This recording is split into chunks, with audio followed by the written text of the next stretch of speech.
Hey everybody, and welcome back to the Dev Influencer Show. Real quick, as we get started, I am going to be talking a little bit about some opportunities that came my way pretty quick after I started recording podcasts. One thing that I want to do before that, though, is just remind you to go check out the Dev Influencers Accelerator. You can find that at devinfluencers.com/apply.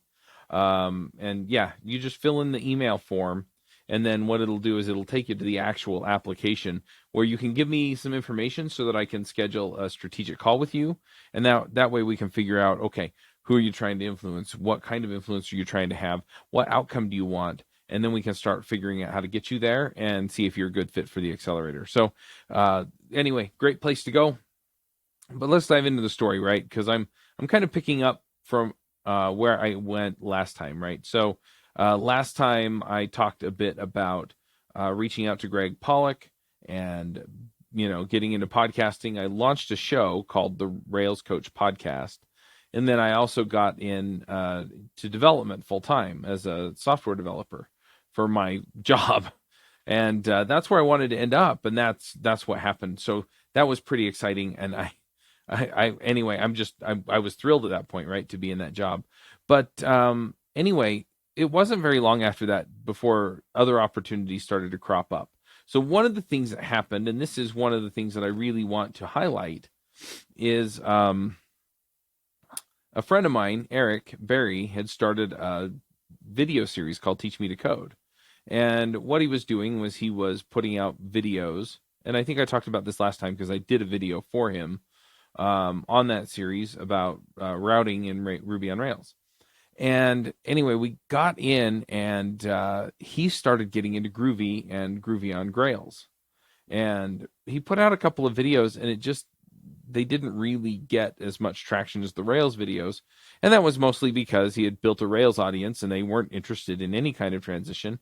They wanted more Rails content. So he came to me after I'd been recording for like 4 or 5 months. I'd been recording my podcast, Rails Coach.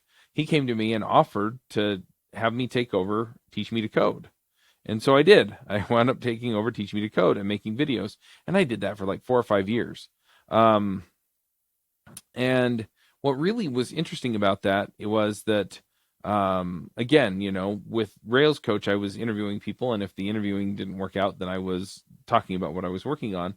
But Rails Coach gave me the opportunity, Teach Me to Code gave me the opportunity to actually go in and start demonstrating some of the stuff I knew, right? So I was talking about it on the podcast, and then I was putting together videos about it out on the internet. And it really came together really nicely, right?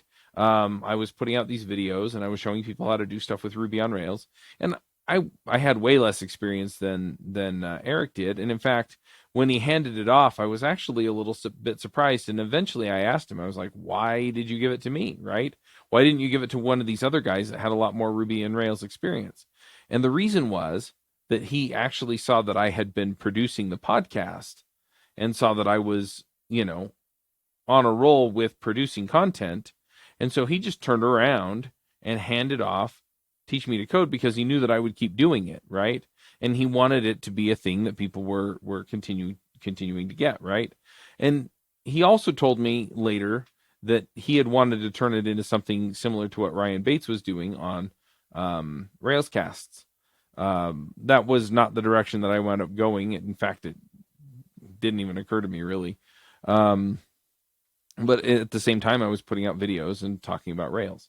And so that all kind of came together. That was kind of the first indication that just by putting content out there, I'm able to get these opportunities. And just as a side note, one of the people that I've been coaching for his content, he put up his first podcast episode, and he basically got a job offer from somebody who ran across it right away, right? One episode. And it was a job offer that was pretty good for what he was looking at, and he had his reasons for not taking it, but it was just interesting that, just 1 or 2 pieces of content is enough to get people interested in coming and pulling together job offers for you, right? And I've seen a bunch of other people also just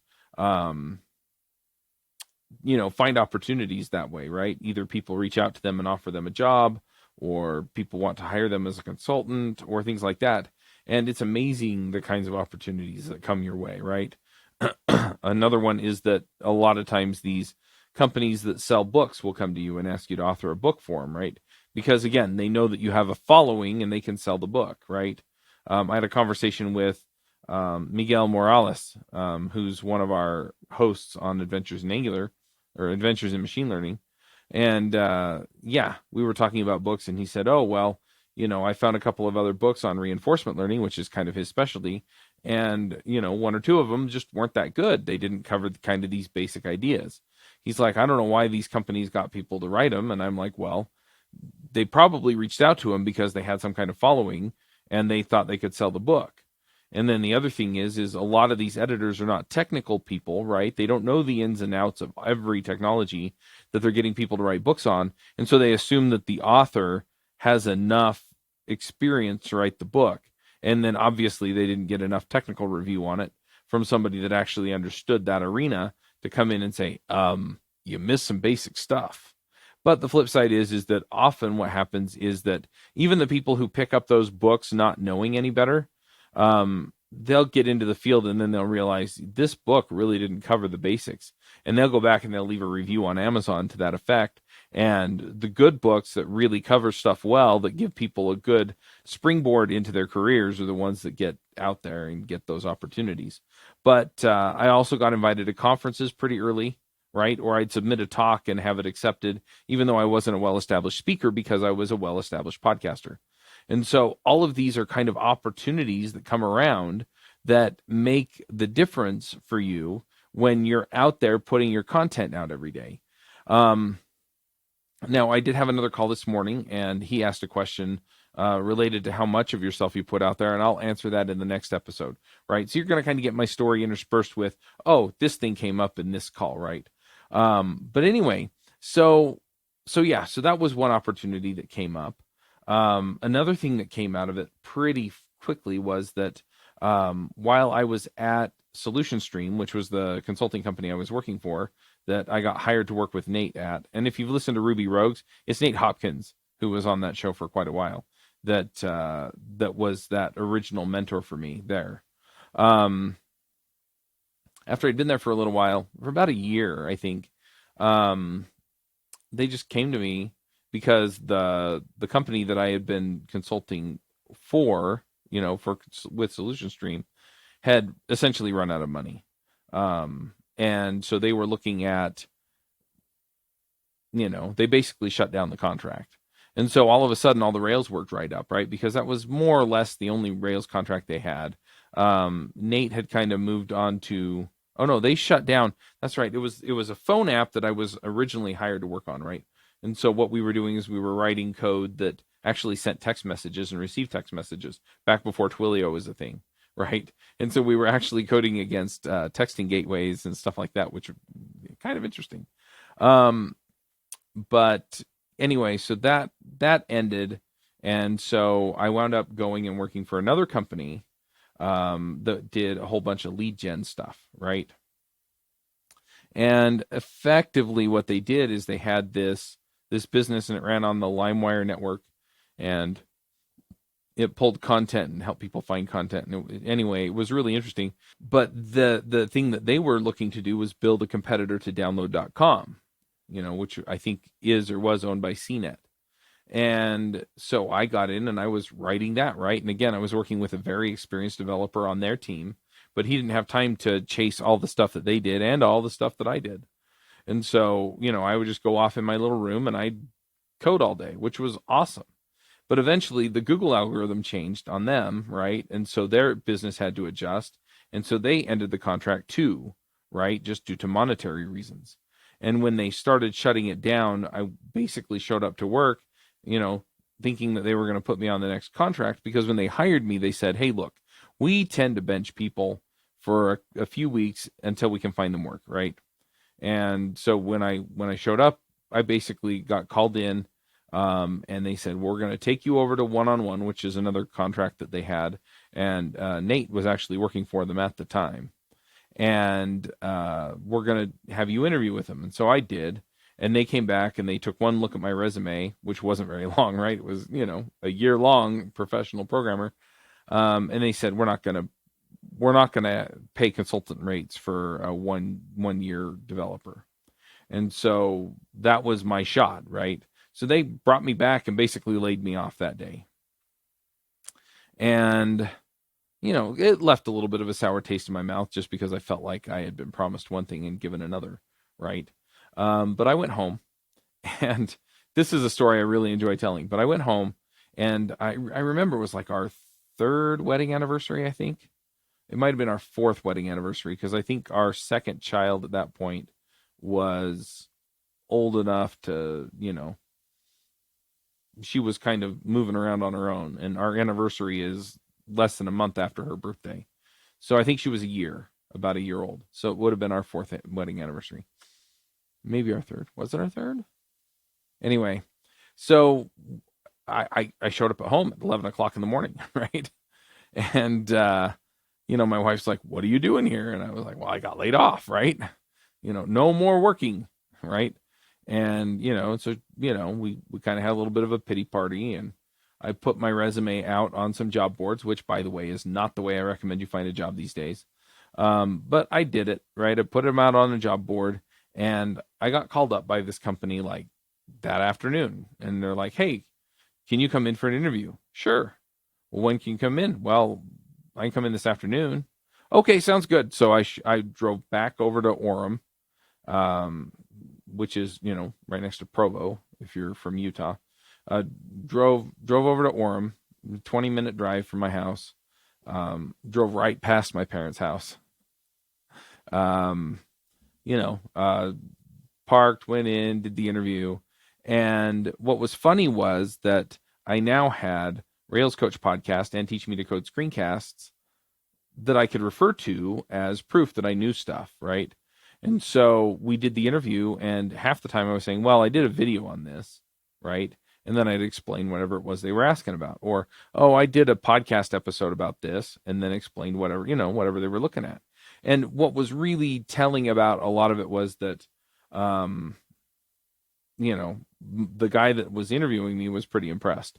And granted, I'd been programming in Rails for literally a year professionally, and I'd been doing it for about a year at Mosey, right? So best case scenario, they counted it as 2 years experience, which isn't a ton, right?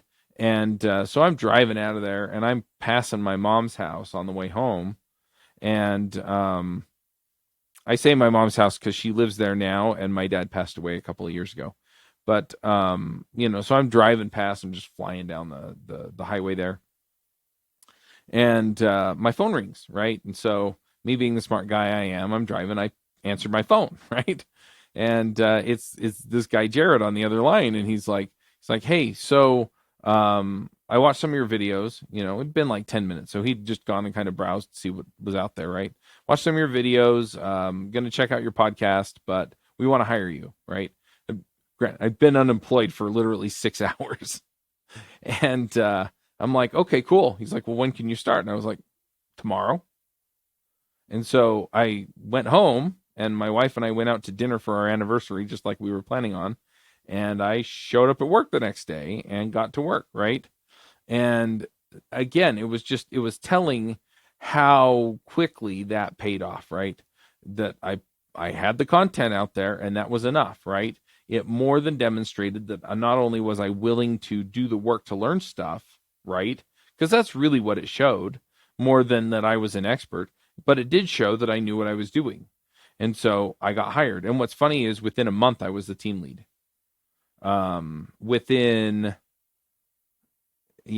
They also had kind of this contest where the team that implemented the most whatever, I don't even remember what the stakes were, but we got a MacBook at the end of it, right? And so that was my first Mac that I owned, was that MacBook that I won after a month of being there, right? And somebody else was kind of assigned as the team lead, and they wound up leaving, and so I was the team lead. And anyway, it's just fascinating to me how often these opportunities come up when you're putting the content out there, right? I had somebody else who was really interested in the podcast and the screencast actually reach out to me because I had posted on Twitter, I think, and said, "Hey, look, I can afford the airfare to go to RubyConf or RailsConf. I don't remember. It was in New Orleans. I think it was RubyConf, but I can afford the airfare, but I can't afford the hotel, right? Or I can afford the hotel, but I can't afford the airfare." And somebody stepped up from my podcast audience and actually paid for my hotel, right? They just booked it and put my name on it, right? So all I had to do was show up and give them my credit card for incidentals, and that was it. And I had to walk half a mile to the convention center, but that was fine, right? I didn't have to pay for anything other than my food and my airfare. And so that worked out, right? And then I've had so many other opportunities come my way out of the podcast and out of that specific podcast, and I'll talk about some of that later. But I really want to highlight, when you put yourself out there and you put that stuff out there, that really makes a major difference for people to come and have a look and go, "Oh yeah, this is somebody that I can trust to work for me. This is somebody I can trust to bring into my conference. This is somebody I can trust to hire to do this work so I don't have to worry about them. This is somebody I can trust to go learn whatever they have to do to learn to do this job." And I'm telling you, it makes a big difference having that stuff out there. My friend John Sonmez, he actually had been blogging for a couple of years and had a job offer come in that he wound up taking. And I think the person who sent him the offer was Derek Bailey, if I remember right. But I don't remember if that's exactly the way it went or if it was somebody else that did it. But either way, right, he was blogging and got job offers. People knew I was freelance, and so from the podcast, I would get contracts. And just on and on and on and on, right? It also raised my profile with the local users group, and so I would also get work and business from them. And so just by being out there, just by putting this stuff together, and by being the go-to person, right, the hero in your space, you open up a ton of opportunities because people know what you can do because they're consuming your content. And so that's the point is, you want to set up this situation where opportunities can come in, where you inbound opportunities. And if you have those inbound opportunities, then you are given the opportunity then to continue to do what you're doing, right? Because now you can afford to eat, or you can afford to live, or you can afford to whatever, or, you just get paid for it. But I can't even tell you how frequently that has paid off for me. And we'll talk through some of the other things that came my way. But I mean, that's a biggie right there, is just having those opportunities show up. And for me, it was this job, the video series, conference invitations, etc. And even when I was brand new.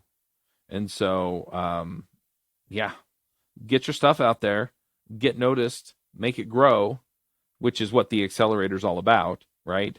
So that you can have these opportunities inbound. I mean, that's the real deal. We're not out there just so that you can go and have a podcast. We're out there so that we can create opportunities for you, right?